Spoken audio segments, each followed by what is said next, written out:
Hi everybody, and welcome to our module on liver tumors. As we'll talk about later, most cancers that occur in the liver are metastatic from some other part of the body, but we're going to begin today by talking about primary liver tumors, and the most common primary liver tumor is called a hepatocellular carcinoma. And patients who develop hepatocellular carcinoma usually have a history of some type of chronic liver disease.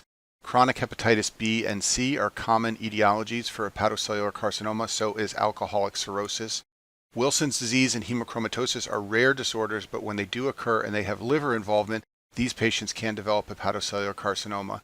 And then finally, alpha-1 antitrypsin deficiency is something that you may think of as a lung problem, but it can also have liver involvement and lead to cirrhosis. And people who are born with an alpha-1 antitrypsin deficiency and have liver involvement can go on to develop hepatocellular carcinoma. And this is a gross picture of a liver with a hepatocellular carcinoma tumor. You can see there's a large tumor growing inside the liver tissue.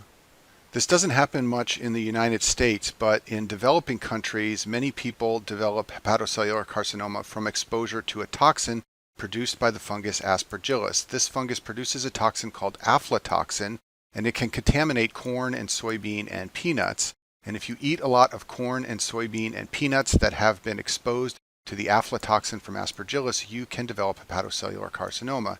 Now, in industrialized countries like the United States, screening is done so that aflatoxin does not get into the foods that we eat. However, patients can have exposure if they live in a non-industrialized country or if they eat lots of locally grown foods. Hepatocellular carcinoma, especially in the early stages, is often asymptomatic, and the key is to do screening of high-risk patients. So people who have chronic hepatitis B and hepatitis C infections are screened regularly for development of hepatocellular carcinoma with imaging studies. You can check the liver function tests, but they're variable. Usually they're abnormal in a non-specific pattern. And as we talked about before, most patients who get this cancer already have liver disease, so abnormalities of the liver function test won't help you in determining whether they have converted to the development of a hepatocellular carcinoma on top of their chronic liver disease.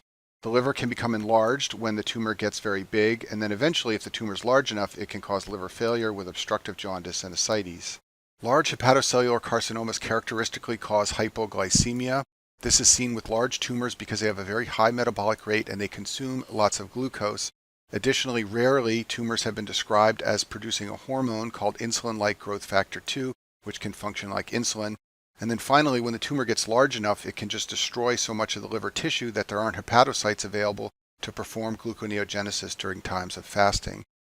Hepatocellular carcinomas are also well described as causing erythrocytosis. This is because they can sometimes secrete erythropoietin. And then a dangerous complication of hepatocellular carcinoma is called the Budd-Chiari syndrome. This occurs because in the setting of hepatocellular carcinoma, you have a hypercoagulable state from the presence of a cancer, plus there is compression of venous structures in the liver. In particular, the tumor can compress the hepatic veins that drain the liver, and this can lead to a blood clot in the hepatic veins. This means that blood will not be able to flow out of the liver. And the Budd-Chiari syndrome results in a characteristic triad of abdominal pain, ascites, and hepatomegaly that has an abrupt onset when the tumor compresses the veins and a blood clot occurs. Hepatocellular carcinomas secrete alpha-fetoprotein, and it would be nice if we could use this for diagnosis, but unfortunately, AFP levels can also be elevated in patients with chronic liver disease, and as I told you before, this cancer usually occurs on top of chronic liver disease. What you can do is monitor the baseline levels, and if there is a rise in the AFP level, that can be suspicious for the development of hepatocellular carcinoma on top of chronic liver disease. Often these tumors are diagnosed by imaging. You can see them on CT scans or MRIs or ultrasounds of the liver. Patients who have chronic liver disease, as I told you before, are often screened regularly to try and diagnose this tumor early. And then finally, you can always do a biopsy, and this is the way to definitively diagnose the presence of cancer cells in the liver. Metastasis of this tumor is relatively rare at the time of diagnosis. Only a few % of cases have metastasis. The tumor usually spreads via the blood, not the lymph, and it likes to spread to the lung and the bones, especially the lung. And you may know that the blood drains from the liver to the hepatic veins and the IVC, and that goes straight into the lungs, so it makes sense that the lungs are a site for metastasis. The treatment of hepatocellular carcinoma is complex, but one thing that's easy to remember is that this tumor is notorious for being poorly responsive to chemo and radiation. Those treatments which are used in many other tumors do not work well in hepatocellular carcinoma. Surgical excision is an option, but it's often not possible because the tumor is so large that you would essentially have to remove the patient's entire liver. Liver transplantation is sometimes done. As I told you before, this tumor is often not metastatic. That means it's contained in the liver, so you can essentially take the whole liver out and put in a new liver if a transplant organ is available. Sometimes these tumors are treated with radiofrequency ablation. This is where you use radiofrequency thermal energy to try and destroy the lesion. Basically, it's a targeted therapy at the lesion to try and destroy just the tumor and not the liver tissue around it. A similar and related therapy is called chemoembolization. This is where you inject a procoagulant directly into the tumor, hoping to kill the tumor cells and not the liver. Overall, the prognosis is poor, and the median survival after diagnosis is 6 to 20 months. Now I'll talk about other liver tumors, and let's start by talking about hepatic adenomas. These are benign liver tumors that derive from epithelial cells. They are usually a solitary tumor in the right lobe of the liver, and they're common in women from the 20s to 40s. Usually these do not cause symptoms. They are rarely symptomatic, and they're often picked up incidentally when imaging of the abdomen is done, working up some cause of abdominal pain. They have a couple of associations you should be aware of. First of all, women who take contraceptive pills often develop hepatic adenomas. This is a picture of oral contraceptive pills on the screen to remind you of this fact. They're also associated with taking anabolic steroids. So some weightlifters take anabolic steroids. Also, some transgender individuals take anabolic steroids to increase muscle mass, and these groups of patients are at risk for hepatic adenomas. Now, as I mentioned, these tumors are benign and they are rarely symptomatic. The only time they are sometimes a clinical problem is during pregnancy. There are case reports of hepatic adenomas that rupture during pregnancy, and a very tricky clinical scenario is a woman who has an established hepatic adenoma that is asymptomatic, and that woman becomes pregnant. This is the one case where these tumors are sometimes excised or ablated in order to prevent rupturing during the woman's pregnancy. Hepatic hemangiomas are also sometimes called cavernous hemangiomas. These tumors are the most common benign liver tumors. I told you that hepatocellular carcinoma is the most common primary liver tumor overall, but among the tumors in the liver that are benign, this one is the most common.